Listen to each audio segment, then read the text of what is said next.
So previously we left Bundy, we came across Queensland out Cameron's Corner, down the Strzelecki track to Port Augusta, and then across the Nullarbor into Kalgoorlie, down to Esperance, then around the coast to Kalbarri, and then we headed inland a bit. We changed plans and didn't go to Shark Bay because just bad weather and the cyclone damage and stuff, and we came up through to Tom Price and Karratha National Park, which was fantastic. Then came up through here through Millstream National Park, and now we find ourselves in Port Samson near Karratha, or Point Samson. A little bit windy here in Point Samson, but geez, might be a bit hard to hear, but out there's just, oh geez, there'd have to be 15 iron ore ships ready to get loaded over here at the terminal. I'm assuming that'd be the terminal at Dampier, where they load and unload. And this is the old historic jetty. Little caravan park over the road. Yeah, the weather's not the best, but at least it's not freezing. This morning we woke up, it was windy and we were all rugged up, but by lunchtime it was actually quite nice. So thankfully it's warm enough a bit for us. But yeah, it's a nice little spot. Yeah, with this, coming up here on the dirt roads and that, we saw the train lines for the iron ore, and oh, it was just crazy. The biggest trains you've ever seen in your life, just loaded with iron ore on their way up and back and up and back and non-stop. Yeah, it's definitely some big operations up here, sending all our resources overseas. So I hope the people of WA are being rewarded for it. So here's us for the night in Karratha. We've got this grouse little unit. It's like where the miners stayed. Apparently, we're just talking to a man outside, like this place is just dead empty. There's like 3 other cars here and it's massive. Hey? Yeah, and it was pretty cheap too. It was $134 or something. Yeah, there's heaps and heaps of rooms in here. So apparently this used to just be packed mayhem with all the mining construction. Yeah, it's got pool, gym, everything, free washing machines. But yeah, nowadays, since all the mining construction slowed down, it's yeah, heaps quieter, which is quite a nice change because everywhere else we've been packed and hard to find somewhere to stay. We went to the caravan park around the corner. It was shockers. You couldn't even get an unpowered tent site. So thankfully we grabbed a room because it looks like it's going to be a little drizzly tonight anyway. But yeah, so here's us. Here we are in Dampier with the Red Dog. There you go. Apparently it's a Red Dog thing. I never have watched the movie because I'm not a big fan of Aussie movies, but Red Dog. Plus I'm not a big fan of red dogs or blue dogs. They're always the type of dogs that bite me. Dampier gets its name from William Dampier, who visited twice on his first voyage in 1688. See, people think Captain Cook's the bomb. Looks like Dampier was here first. And the Red Dog was born in 1971. And they named him Tally Ho. Oh, there you go. Story of a Red Dog. Another nice little foreshore here in Dampier. Yeah, that's apparently the biggest port in Australia, and Port Hedland's the most tonnage. So that's like, yeah, all those iron ore trains we've been seeing are just coming in and out of here all day, loading up their iron ore. And obviously that rock wall for the trains is made this into a nice little bay to park your boat. So yeah, no, beautiful little foreshore. What do you think, my love? Nice. It's a cracker. Yeah, no, it's a nice little town, Dampier. Warmer. Oh, the weather is so much better, thank God for that. Apparently it's stinking hot where we're heading, so we'll probably be whinging about the heat next because we're big weather whingers. A bit more of the port, as you have 4 ships in here getting loaded, and there's always a heap out the front ready to come in. Yeah, the trains just keep coming and coming, so they must go onto the conveyors up that end, and like the trains get unloaded down there, and they just, yeah, pumping it out, pumping it out, pumping it out. A lot of resources coming out of the Pilbara. Found ourselves a lookout here in Dampier that is all about the train line, from the pit to the port. Yeah, it's a massive operation, man. This is crazy. These just tell you the story about how they look for the ore and dig it out. Man, that wind's nasty. And load it out, put it on a train, and then they come on here. Now they've got a thing here. This is Australia's largest privately owned rail network. The fleet of locomotive and ore cars continues to grow, they're proudly implementing the world's first automated long-distance heavy-horse railway network. That's nice that they're just going to sack everybody and have it all automated. Nice work. Well done. These are all Rio Tinto. Yeah, they've got 15 lines. And yeah, so this is massive operation. All Rio Tinto.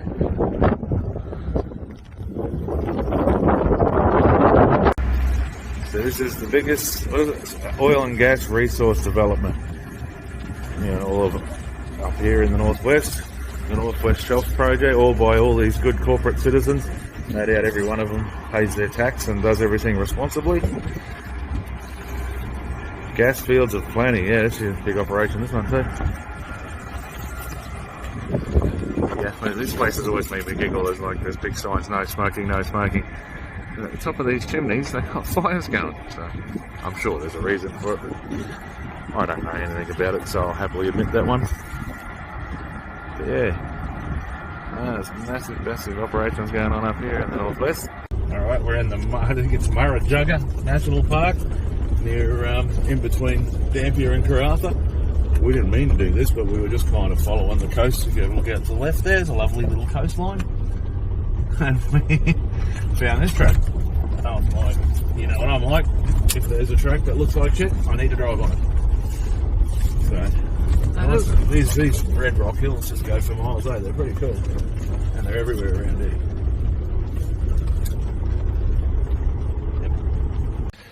Oh no, the bonnet's up on the Datsun. We've had our first mechanical failure. It's pretty serious. We've done a bit over 10,000 Ks, and she has done the belt that goes to, well, one of the belts that goes to the alternator and the water pump. Thankfully, the good people at Datsun made it a twin belt system. So I actually heard it come off the other day and I noticed it, and we've done probably, I don't know, 500 Ks. I do have a couple of old ones in the back of the car, but I waited till we came here. A couple of brand newies from Repco here in Karratha. So yeah, this shouldn't take too long. And that looks a bit better. That was actually pretty painless. It only took me probably 15-20 minutes. Leonie actually came out to inspect because she couldn't hear any swearing, so she thought I might have given up, because usually when I'm mechanicking I start chucking stuff across the yard. No tools are going flying. I did good. So, oh, fingers crossed that's our only hiccup for the whole trip. If not, I was a bit concerned, an unreliable fan belt had me searching for Mahindra dealers. Leonie doesn't reckon I should get a Mahindra for my next car. I reckon they're awesome. Check them out. Oh, look at that cool army trailer. I like that. Land Rover people, you gotta love it. That's awesome. So yeah, Datsun's all fixed. Cost us about 20 or 30 bucks here in Karratha for a couple of belts. One good thing about having a common sort of a car, they're easy to get bid for if you do need them. Yeah, the Repco here had every single belt for this car on the shelf. So excellent. Don't laugh at me for climbing up on the roof of the car. She's lovely to me. So we've just noticed our second catastrophe. Looks like we've got a big old stain chip right here in one of our solar panels, and it smashed it. So don't know how effective it'll be now it's all cracked glass, but yeah, well, we'll have to wait and see and get another one when we get home. Hopefully it's a common size. We'll find out then. So here we are on the foreshore in Port Hedland. Nice little park, Smile Darling. Just been to the loo. We just had a nice visit with Leonie's mate Dennis, who she hasn't seen for about 30 years. So he's been watching our trip, and he's working over here, a Kiwi guy from Christchurch. But he works in and out of Port Hedland driving the big road trains. And yeah, we had a nice visit actually with him for a few hours. And yeah, so there's a foreshore and the port where the ships just get loaded all the time. There's one over there now getting iron ore filled up. Another one there. Oh yeah, iron ore getting filled up. There's a gazillion train cars just down the road. Yeah, this is the BHP port. The one we were at the other day was the Rio Tinto port. And Gina Reinhardt owns another one around the corner, and FMG owns another one around the corner, and yeah, they've got all their own train lines, Dennis was telling us, and they don't share, and yeah, it's a funny old sport. It's all privately owned train lines and that, but yeah, no, massive operation. Nice weather today, which is good. But yeah, nice to look at. The Port Corporation, or they call themselves here, the Port Hedland Port Authority or something's made a nice little area here for everyone to check out. But yeah, so these ships, man, they just keep coming and coming and coming. And we saw on the news this morning that iron ore is $200 a tonne. And when they did the budget last year for the government, they were expecting it to be 55. So it looks like us Aussies are getting a little windfall this year. So that might hopefully help us with the COVID thing. Who knows? No, it's quite neat. This is the lookout. What is it? Kambana lookout here in Port Hedland. So there's the port over there where we just were. You can see in the distance. There's a ship coming in, but look at it. And there's, oh geez, have to be 15, 20 ships sitting out there ready to come in. Yeah, this is what's me where they have the town water supply thing. So, yeah. It's much nicer than I remember it 15 years ago. I remember it just being a real dirty town. But yeah, no, they've cleaned it up really nice. It's a beautiful little town now. So, don't know if I'd want to live here. Oh yeah, then out in the distance there you can see all the trains. They just go for miles and miles and miles. Yeah, so just down over the other side of that hill there, there's trains. And it's the same train, like it just goes down as far as the eye can see there. I'm not sure how long they are, they must be a couple of kilometres, but they're, yeah, we've seen heaps of them. They're just crazy, massive trains. Oh yeah, and it goes there to a big stockpile of iron ore, where then it goes on a conveyor belt and gets loaded onto a ship. So these are these road trains, on the road down to Marble Bar, the big 4-trailer ones. That must be about the 10th or 20th we've seen since we left Port Hedland. Leonie's mate Dennis was saying that that's what he does, because the smaller mines that don't have their own railway line, and the big players won't share their railway line, so these guys have to truck it out, and it's a 10-hour round trip. That's what he does for a living, so he'll do a 10-hour round trip in that truck, get, I think he said his 140 tonne he carries all up, and he goes back, tips off, parks the truck, another guy turns up and they swap, and he goes and does a 10-hour round trip, and that's what he does for a living. So yeah, crazy stuff. But yeah, we see from along this road. And these are the rock pools in Marble Bar. Apparently they're formed from jasper, not marble, which, I don't know, someone must have came here a million years ago and went, oh, that looks like marble, but yeah, there's just heaps and heaps. Morning, sunshine. Morning. We've had some critics telling us that the girl needs to talk more because they're sick of my voice. So, say stuff. Yeah, so there's a whole heap of these pools. What's this? This is Marble Bar Pool or something. There's Chinaman Pool just down a bit further than that. We'll go down and have a look at that. Yeah, it's all quite nice there. Hottest town in Australia. For a bit of trivia, here in Marble Bar in East Pilbara, which is the biggest town in the world, biggest shire in the world. Yeah. Which is something we need to remember when we're older for some weird reason. Bit of a random place for the desert peas to grow, just out of a rock like that. This would be a nice little spot on a stinking hot day to come for a dip. It's called the Chinaman's Pool.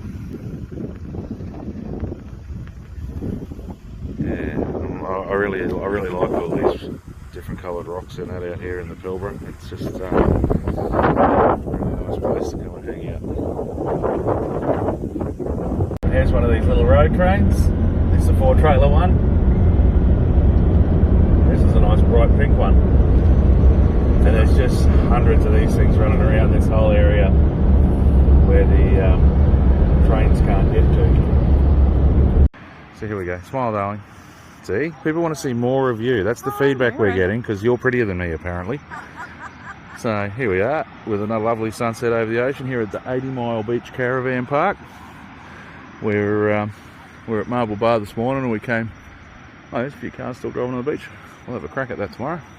Yeah, we only got here not long ago. I've been talking to the neighbours and having a beer. But yeah, so we're at Marble Bar this morning. Had a lovely free camp last night, and then we're heading towards Broome. We're booked in for Broome in 2 more nights, so we'll make our way somewhere else tomorrow. But yeah, no, this should be a good one here. I was kind of hoping here on 80 Mile Beach that you could just like drive down the beach and drive up somewhere and find a spot and camp out like we do at, you know, Cancun or something like that. But they seem to have it a bit stitched up where you're, yeah, you can't just do that anywhere here, and they seem to want to funnel everyone into where you have to pay. But I could be wrong, but that's just how it kind of feels. Yeah, so beautiful night. It's going to be one good thing about here, there's no bugs. So if you hate bugs, come to 80 Mile Beach.